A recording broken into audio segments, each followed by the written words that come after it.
الحمد لله نحمده ونستعينه ونستغفره ونؤمن به ونتوكل عليه ونعوذ بالله من شرور أنفسنا ومن سيئات أعمالنا من يهده الله فلا مضل له ومن يضلل فلا هادي له ونشهد أن لا إله إلا الله وحده لا شريك له ونشهد أن محمدا عبده ورسوله صلى الله تعالى عليه وعلى آله وأصحابه وبارك وسلم تسليما كثيرا كثيرا أما بعد فأعوذ بالله من الشيطان الرجيم بسم الله الرحمن الرحيم إلا المصلين الذين هم على صلاتهم دائمون والذين في أموالهم حق معلوم للسائل والمحروم والذين يصدقون بيوم الدين والذين هم من عذاب ربهم مشفقون إن عذاب ربهم غير مأمون۔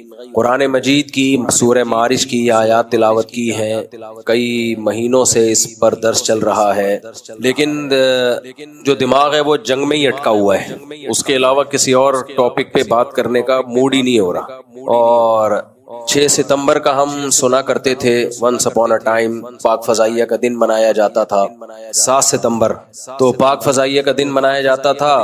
ہوتا یہ ہے کہ جب کچھ چیزیں منفی ہونا شروع ہوتی ہے نا تو پھر دماغ میں منفیت گھس جاتی ہے اور پھر ہم ہر پازیٹیو چیز کو بھی نیگیٹو لینا شروع کر دیتے ہیں۔ یہ انسانی فطرت ہے، آپ کی کسی سے دشمنی ہو جائے تو اس کا ہر اچھا کام بھی آپ کو برا لگنے لگتا ہے۔ فوج کے ساتھ بھی یہی ہوا ہے پاکستان میں، کچھ سیاسی حالات کی وجہ سے، کچھ سسٹم کی وجہ سے۔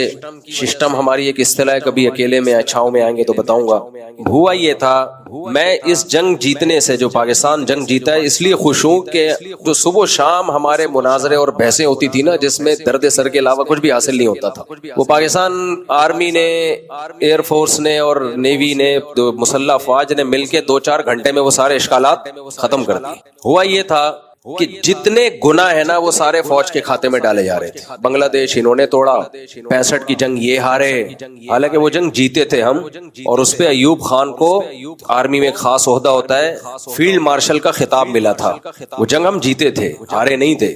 71 میں بنگلہ دیش پوری قوم نے فیصلہ کر لیا تھا کہ ہم نے الگ ہونا ہے۔ تو جب پوری قوم کسی اسٹیٹ میں فیصلہ کر لیتی ہے تو اس میں آرمی کے پاس 2 راستے ہوتے ہیں، یا تو سب کو بھون ڈالے یا ہتھیار ڈال دے۔ لیکن لوگوں نے وہ بھی فوج کے کھاتے میں ڈال دی ہے کہ یہ فوجیوں نے توڑا ہے بنگلہ دیش۔ دنیا میں کوئی بھی جو عسکری طاقت ہوتی ہے وہ اپنے ملک کو کبھی بھی نہیں توڑتی، کیونکہ اس میں اس کو کوئی فائدہ نہیں ہے۔